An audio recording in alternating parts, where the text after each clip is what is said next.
बॉलीवुड की चर्चित फिल्म धुरंधर को लेकर उत्तर प्रदेश की राजनीति गर्मा गई है। यूपी की मुख्य विपक्षी पार्टी यानी समाजवादी पार्टी और यूपी की सत्ताधारी पार्टी यानी भारतीय जनता पार्टी इस फिल्म को लेकर आमने सामने नजर आ रही हैं। उत्तर प्रदेश की राजधानी लखनऊ में धुरंधर फिल्म और इसके किरदारों को लेकर पोस्टर वार शुरू हो गया है।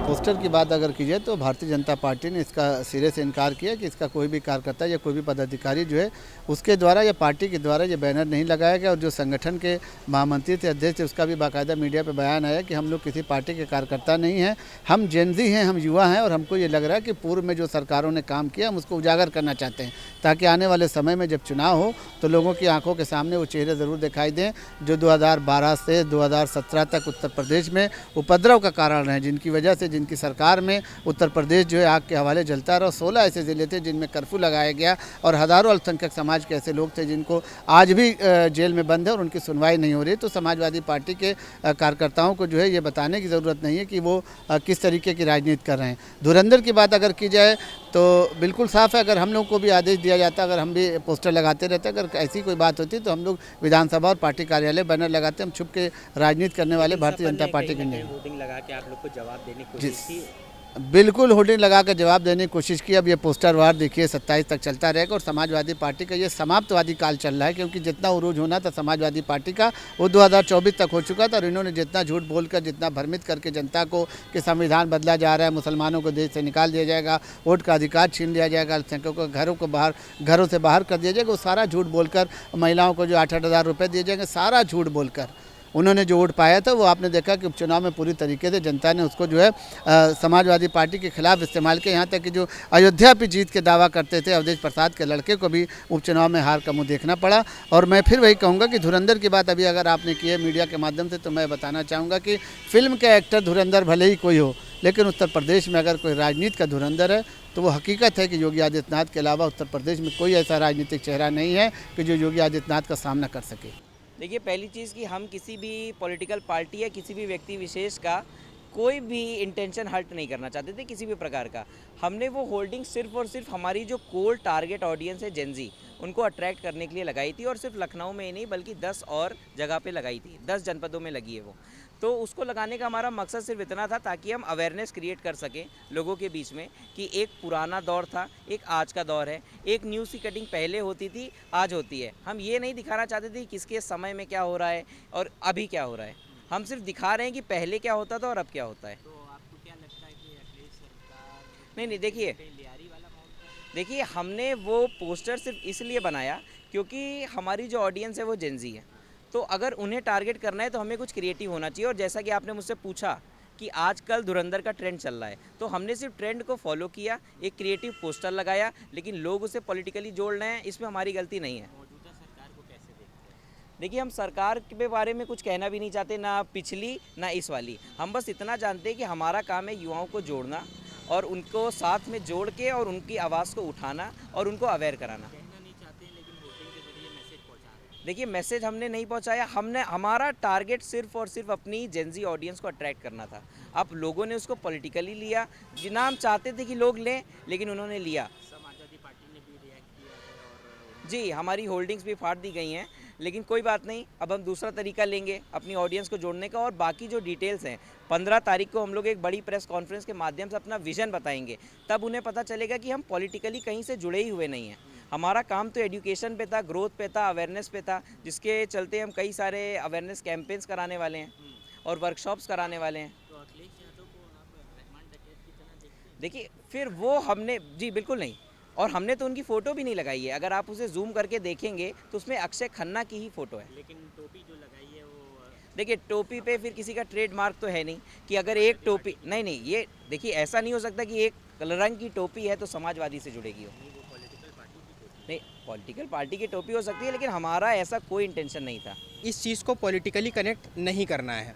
हमने दो चीज़ों का कंपैरिजन दिखाया है, जिसमें एक जगह हमने ये दिखाया है 12 से 17 का समय, जहाँ पे लोग थोड़ा सर उठा के नहीं चल पा रहे थे, डर के चल रहे थे, और हमने आज का समय दिखाया है कि हमें डर का माहौल एकदम नहीं मिल रहा है और हम पूरी तरीके से सिक्योर हैं। तो पब्लिक को ये डिसाइड करने पर, पब्लिक के ऊपर ये छोड़ दिया गया है कि पब्लिक डिसाइड करे कि उसे करना क्या है। हम कोई नहीं होते, हमारा कोई मकसद नहीं है किसी पार्टी को डिफेम करना या किसी पार्टी को अपलिफ्ट करना। हम सिर्फ पब्लिक को कंपैरिजन दिखा रहे हैं, जेनजी जनरेशन को कनेक्ट कराना चाह रहे हैं, जेनजी जनरेशन को जोड़ना चाह रहे हैं, और यही हमारा एकमात्र उद्देश्य है। जैसा कि आप पार्टी की बात करें तो पार्टी इससे बहुत दूर है। यस, एक संगठन है, यूथ अगेंस्ट, ये हम लोग का संगठन है जो नई पीढ़ियों को, जेनजियो को इसमें ये बताना चाह रहे कि जो पहले का समय था 12 से 17 का, किस तरह से प्रदेश का माहौल था, और 17 से 22, 22 से 27 के बीच ये चीज़ जेनजियो को बताई जा रही है। वो क्रिएटिविटी के माध्यम से इस पोस्टर से एक पॉजिटिव संदेश देने का काम किया गया है। उसमें एक पोस्टर है, आप देखेंगे आप, तो एक माध्यम से मैसेज दिया गया है कि पहले के समय में कैसे चीज़ें होती थी।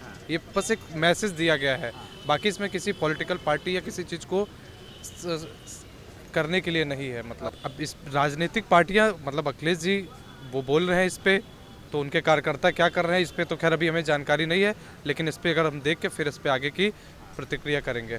देखिए, ये जो भारतीय जनता पार्टी द्वारा प्रायोजित एक फिल्म जो आई धुरंधर जिसका नाम है, और उसके बाद से जिस तरीके से इनके गुर्गे तरह तरह के पोस्टरबाजी कर रहे हैं, जब पोस्टर लगा रहे थे उस वक्त इनको ये उम्मीद ये भी रखनी चाहिए थी कि जवाब में भी इनको आईना दिखाया जाएगा, और वही हुआ कि जब जवाब में उनके लिए पोस्टर लगाया गया। मैंने पोस्टर लगवाया था पीडीए का सिकंदर, माननीय राष्ट्रीय अध्यक्ष अखिलेश यादव। सिकंदर का मानी यहाँ पर यह है कि सिकंदर योद्धा जो विजेता हो उसको कहा जाता है, तो पीडीए का सिकंदर। और 2024 में उन्होंने इस बात को साबित भी किया कि देश की तीसरी बड़ी पार्टी बन करके आए। तो हमने कोई गलत चीज़ तो लिखी नहीं, जो सच है वो। और इनके लिए लिखा गया था कि ये हैं गुंडों और माफियाओं के धुरंधर, और सारी चीज़ें दिखाई गई कि जिस तरीके से इनके अपने जो गुंडे हैं, उसके बाद जिस तरह ये पुलिस से भी कभी कभी गुंडों का काम ले लेते हैं, गरीब मजलूमों की बस्ती उजाड़नी हो, चाहे दलितों पे जुल्म सितम हो, महिलाओं पे हो, नौजवानों पे हो, किसानों पे हो, हर पे। तो अब इस पोस्टर को लेके इतनी इनको परेशानी हो गई, इन्होंने 1090 वाला जो पोस्टर मैंने लगवाया मेन चौराहे पर, उसको इन्होंने विदिन 10 मिनट्स, मतलब मेरी गाड़ी वहाँ से हटी है और उसके बाद हम एक राउंड और गए पूरा लेकर के वापस, तो वो हट चुका था। पार्टी ऑफिस के पास मैंने लगवाया था, उसका भी इन्होंने आज मैंने देखा भी जाके रेजे करके फेंक दिए। कोई बात नहीं, मेरा अपना काम है, इनको इन तक ये मैसेज चला जाए, बस मेरा ये मकसद था कि मुख्यमंत्री जी को ये पता चलना चाहिए कि उनके हर ईंट का जवाब पत्थर से देने के लिए हम लोग सक्षम हैं। आप जवाब की बात कह रही हैं, लेकिन बीजेपी की ओर से तो कोई होर्डिंग नहीं लगाई गई, एक संगठन था उसकी द्वारा ये लगाई। आपको मैंने अभी एक लफ्ज़ बोला प्रायोजित, ऐसा तो नहीं है कि मुख्यमंत्री जी ने फिल्म को निर्देशन किया हो, फिल्म का या उसका जो है प्रोडक्शन देखा हो। कहीं ना कहीं भारतीय जनता पार्टी ऐसे तत्वों को प्रायोजित कार्यक्रम इन्हीं लोगों से करवाती है कि जिससे मतलब वैमनस्य पैदा हो लोगों के बीच, और हिंदू मुस्लिम कर सकें, और या फिर ये अपनी सत्ता के जोम में बहुत सारी ऐसी चीज़ें हैं जो पुलिस को अपने कंट्रोल में करके करवाते हैं। तो इससे उसका है, ये कोई भी दल हो, ये सारे दल उन्हीं के ही अपने घटक दल हैं। क्या लगता है ये सियासत जो धुरंधर मूवी पर शुरू हुई है, ये कहाँ पर जाके समाप्त होगी? ये 2027 से पहले समाप्त हो जाएगी। अभी थोड़ा सा और रुक जाइए, और इसकी पूरी तरीके से समापन समारोह तो 2027 में ही होगा जब कुर्सी खिंच जाएगी। लेकिन ये इनकी कुर्सी खिसकने का ही खौफ है, जिसके लिए इनको मूवी का भी सहारा लेना पड़ रहा है, पोस्टर को भी फड़वाना पड़ रहा है। ये सारी चीज़ें ये खाली इनको अपनी जब सत्ता खिसकती हुई दिख रही है, उसी की हड़बड़ाहट में हो रहा है। धुरंधर फिल्म के किरदारों को लेकर दोनों ही पार्टियां, यानी समाजवादी पार्टी और भारतीय जनता पार्टी की अपनी अपनी दलीलें हैं। कोई अखिलेश यादव को धुरंधर मान रहा है, तो कोई उत्तर प्रदेश के मुख्यमंत्री योगी आदित्यनाथ को। कुल मिलाकर इस पिक्चर के रिलीज़ होने के बाद से जो सियासत शुरू हुई है वो फ़िलहाल थमती हुई नहीं नज़र आ रही है। पार्टी के नेताओं की अगर बात करी जाए तो उनका मानना है कि ये जो सियासत शुरू हुई है ये कहीं ना कहीं 2027 के विधानसभा चुनाव पर जाके समाप्त होगी। लखनऊ से इंडियन प्रेस हाउस के लिए कैमरा पर्सन पवन के साथ अरसलान समदी।